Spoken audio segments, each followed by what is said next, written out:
تے پہ، تے سے ہم نے دوسرا لفظ بنانا ہے تارا، تارا کہاں پر ختم ہوا ہے؟ الف پہ، الف سے ہم کیا بنائیں گے؟ اللہ۔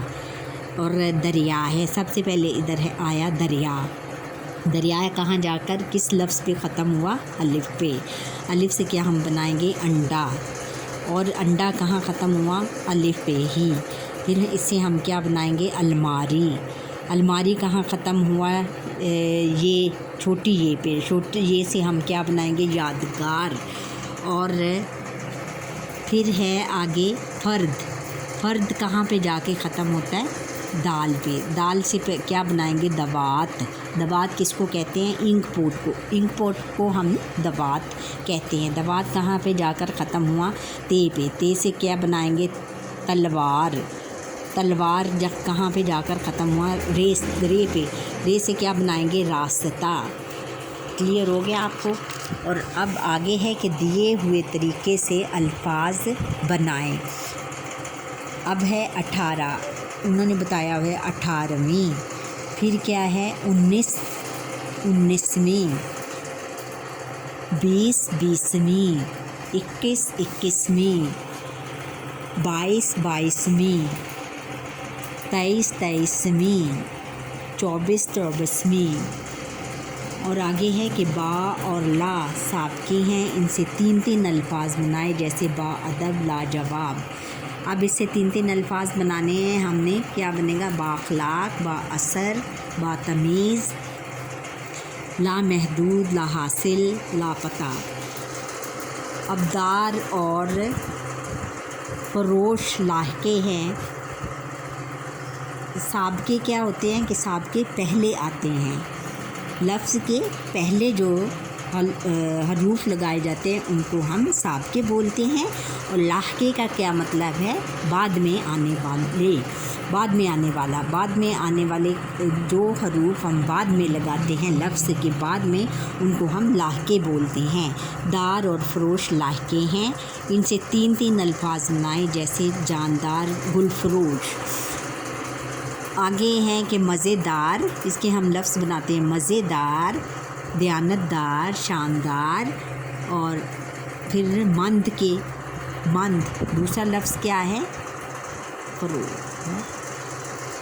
مند، عقل مند، عقل مند، دولت مند اور صحت مند۔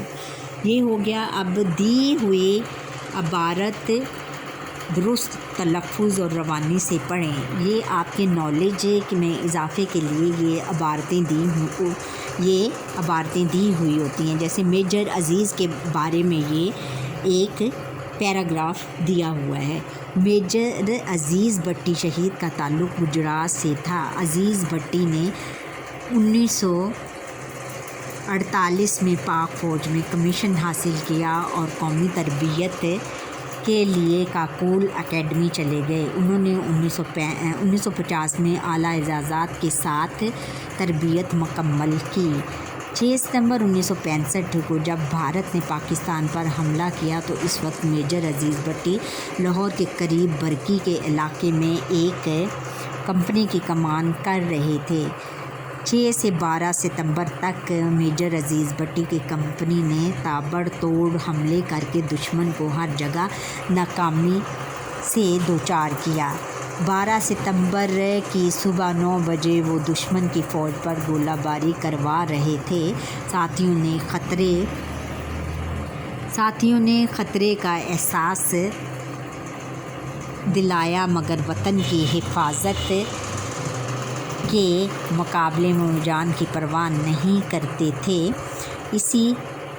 اسی دوران میں دشمن کی توپ کا ایک گولہ میجر عزیز بھٹی کے دائیں کندھے پر لگا، جس سے وہ موقع پر شہید ہو گئے۔ ان کی بے مثال جرأت و بہادری کے صلے میں حکومت پاکستان نے انہیں ملک کے سب سے بڑے فوجی اعزاز نشان حیدر سے نوازا۔ دیکھا بچوں، پاکستانی آرمی بہت زیادہ بہادر ہے، اور 1965 کی جنگ میں تو پاکستانی افواج نے بہت زیادہ قربانیاں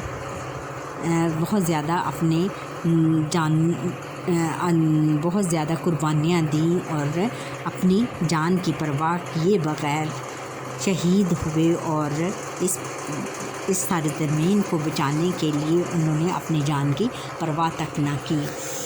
اچھا، اگر آپ ملک کے وزیر اعظم بن جائیں تو آپ کیا کیا کام کریں گے؟ چند جملوں میں لکھ کر بتائیں۔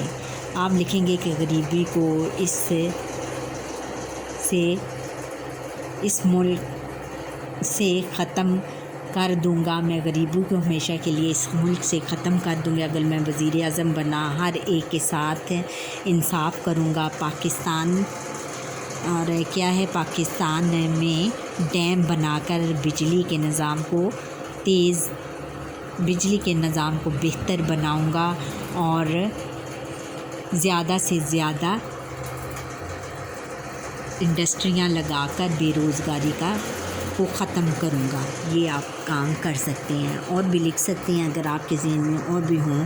اچھا، اب یہ ہے کہ ہم نے یہ کرنا ہے کہ نیچے ہر تصویر کے نیچے پاکستان کے ساتھ اس کا تعلق لکھیں۔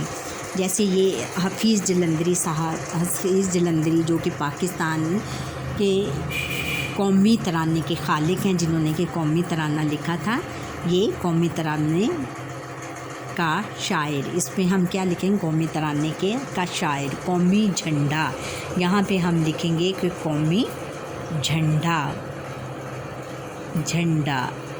قومی جھنڈا، یہاں پہ قومی جھنڈا لکھیں گے۔ اور قومی شاعر، علامہ اقبال کی تصویر ہے، نیچے ہم لکھیں گے قومی شاعر۔ اور ہاکی کیا ہے؟ قومی کھیل۔ کیا ہے؟ ہاکی قومی کھیل۔ یہ کیا ہے؟ قومی پھول۔ چنبیلی جو ہے یہ پاکستان کا قومی پھول ہے۔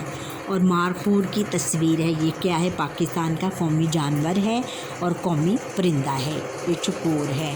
اچھا بچوں، یہاں پر ہی ہماری آج یہ جو رائے کا احترام ہے، اس کی مشق اور پوری مکمل ہوتی ہے۔ آپ مجھے لائک کریں، سبسکرائب کریں اور کمنٹ سیکشن پر کمنٹس کرنا نہ بھولیے گا۔ بیل آئیکن پر بھی کلک کر دیں۔ اللہ حافظ۔